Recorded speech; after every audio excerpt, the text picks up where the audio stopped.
On le sait bien, laisser son bateau au port laisse très souvent une petite pointe d'anxiété dans l'esprit. C'est fou comme la mémoire semble absolument infaillible jusqu'à la seconde précise où la voiture quitte le parking de la marina. Pas vrai? Et là, soudainement, les doutes surgissent. Les vannes sont bien fermées, les batteries vont tenir, le bateau est toujours bien amarré? Bienvenue dans cette exploration visuelle dédiée au système de monitoring à distance. C'est très exactement pour apaiser ce genre d'inquiétude que ces technologies ont vu le jour. Et aujourd'hui, on plonge au cœur de ce sujet fascinant. Au menu de notre analyse, on va d'abord aborder l'ère du bateau connecté avant de détailler les fonctions clés du monitoring.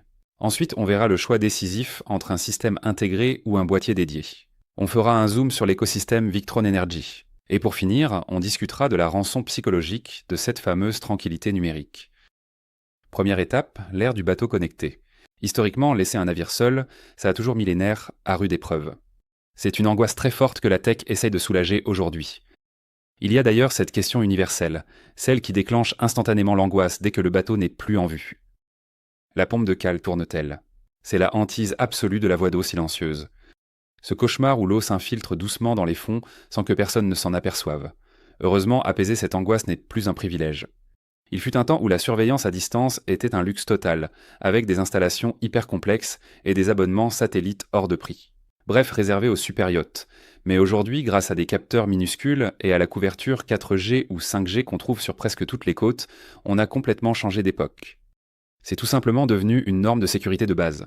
Installer un module de connexion, c'est désormais aussi naturel et incontournable que de monter une radio VHF. C'est une assurance tranquillité qui est enfin accessible. Ce qui nous amène à notre deuxième partie, les fonctions clés du monitoring.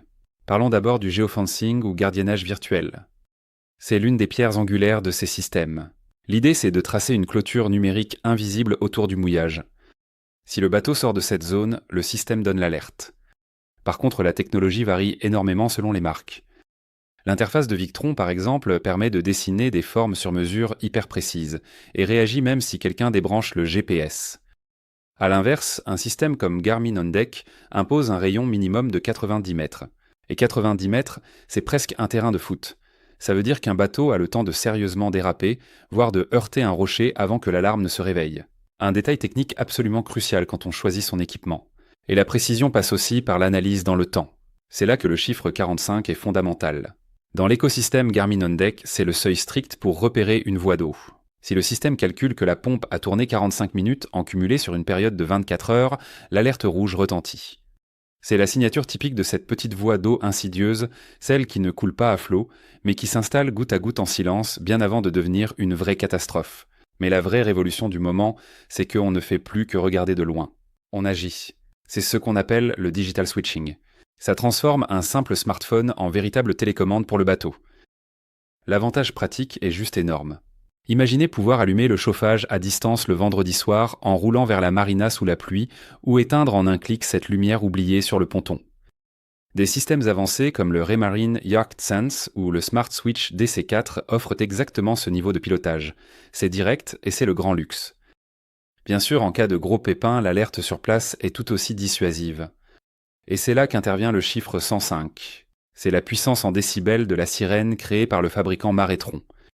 Ce qui est fascinant technologiquement parlant, c'est qu'elle propose 32 sons différents. Le rythme et la tonalité de l'alarme permettent de comprendre immédiatement quel est le problème, sans même avoir besoin de regarder un écran. Bon, à 105 décibels, on est alerté tout de suite, tout en ayant la garantie absolue que tous les voisins de ponton seront réveillés en même temps pour témoigner de l'événement. Troisième partie, intégré ou boîtier dédié. Il y a un contraste fondamental entre deux philosophies sur le marché en ce moment. D'un côté, on a le système intégré. Lui ne s'ajoute pas au bateau, il en devient le véritable système nerveux. Il lit et supervise les équipements parce qu'il les contrôle déjà de l'intérieur. De l'autre côté, on a le boîtier dédié. C'est une couche totalement indépendante qu'on ajoute juste pour la sécurité. Pour faire simple, si le système intégré est le système nerveux central, le boîtier dédié, c'est comme une montre connectée au poignet ou une caméra sur un Porsche. C'est externe, c'est super intelligent, mais ça reste une couche posée par-dessus. Quand on met ces deux modèles face à face, le constat est sans appel. Les systèmes intégrés écrasent tout pour le suivi fin de l'énergie ou pour contrôler des circuits complexes. L'intégration offre une richesse de données inégalée. Par contre, les boîtiers dédiés gagnent haut la main sur la facilité d'installation. Comme il ne demande pas de refaire toute l'électricité, c'est logiquement le choix numéro 1 pour moderniser rapidement la sécurité d'un bateau d'occasion. Ce qui nous mène à notre quatrième partie avec un cas d'école, l'écosystème Victron Energy. Pour bien comprendre la puissance d'une architecture intégrée, il faut regarder le cœur du réseau, le hub Cerbo GX. Sa vraie force, c'est le côté plug and play.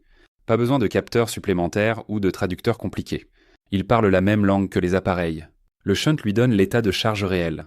Le régulateur MPPT lui envoie la production solaire exacte à la seconde près et le BMS lui fait remonter la santé de chaque cellule au lithium. Tout transite de manière parfaitement fluide. Adieu les fameux casse-têtes de compatibilité réseau qui rendent fous les techniciens. Mais la vraie magie s'opère sur le long terme. En stockant des mois, voire des années de données sur un portail cloud, cet historique brut se métamorphose en un outil de diagnostic incroyable. Au lieu de subir une panne, on anticipe. On peut repérer qu'un panneau solaire commence à faiblir ou qu'une cellule de batterie a une résistance bizarre des mois avant que le bateau ne se retrouve dans le noir au milieu d'un mouillage. C'est la définition même de la maintenance proactive de haut niveau. Enfin, cinquième et dernière partie, la rançon de la tranquillité. Cette phrase, elle résume parfaitement l'ironie de toute cette révolution technologique. Avec des données qui tournent en boucle sur les écrans, on va forcément remarquer des micro-variations. Une petite chute de tension par-ci, un pic de température d'une demi-seconde par-là. Des petits détails qui autrefois seraient à passer totalement inaperçus, sans jamais empêcher le bateau de naviguer en parfaite sécurité. Le vrai risque, c'est de payer le prix intellectuel d'une anxiété permanente, devenir accro à l'écran et réagir à la moindre micro-alerte sans aucune gravité. Alors au final, une vraie question se pose. Est-ce que cette technologie est au service de la liberté en mer, ou est-on tout doucement en train de devenir les otages numériques de nos propres navires ?